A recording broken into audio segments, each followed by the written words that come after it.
आज कन्नड पर संघटने लोकांन कोंकणी लँग्वेज बरेल कडेन कितें काळी शाय लावन गेला तर कोंकणी उलयतल्याक खूब अवमान केल्लो आसा तेमी आज आनी हो चुकीचो आसा तेमी केल्लो. तुमी बाबा होराटा करचुला करा पण दुसऱ्या लँग्वेजाचेर तुमी शाय मान वयचो हो बरोबर न्ही. हेमचेर पुलिसान सूक्त क्रम घेवचो म्हण आज आमी येयल्ले आसा स्टेशना कडेन आनी मुखाल दिसा आमी डीसीक मनवी दितले 17 तारखेक डीसी मनवी दितना तुमी सगळे लोक कोंकणी ज्या मनशाक अभिमान आसा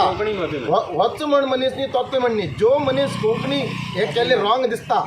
तुम्ही स्वयं प्रेरीत त्या दिवस आमकां मनवी दिवच्यासाठी डीसी कडेन जाऊ नगरसभेक आमी आनी एक मनवी दिवची केला 17 तारखेक त्या तुमी सगळे लोकांनी येवूं जाय. आनी हांव तुमकां सगळ्याक रिक्वेस्ट करता जातलें तुमगेलें तें काम हे तें कितें उरलीं जाल्यार बी तो सायडीन दवरून त्या दिवस एक मनवी दिवचे म्हण आमी प्रोग्राम अरेंज करचे आसात आनी त्या प्रोग्रामात तुमी भाग घेवं जाय म्हणून हांव सांगूं सोदता सगळ्याक आज कारवारच्या लोकांक. आनी कोंकणी अभिमान उरली जाल्यार तुमी येवूं जाय कित्याक म्हळ्यार आमगेल जेन्ना भारत देशान आमगे नोटाचेर जेन्ना कोंकणी एक लिपी घालता 6 नंबर कॉलम आहा तेन्ना हेमी कोण आमकां कोंकणी बरें नाक म्हणचे. आनी संविधानात सुद्दां वयर ज्या लँग्वेज जो कर्नाटका भितर कन्नड लँग्वेज वयर बरोवन घेवन सकल इतर लँग्वेज बरोवन सुद्दां आमगेल्या कानुनात एक प्रोविजन आसा आनी तो तुमी प्रोविजन आसतना सुद्दां अशें करून करून आमकां आज अवमान करचे आसा कोंकण पट्टी लोकांक हे खूब बेजार दिसते आसा. तुमी बी बेजार उरली जाल्यार आमच्या सपोर्टाक येवं जा म्हणून ह्या संदर्भात सांगूं सोदता स्वयं प्रेरीत.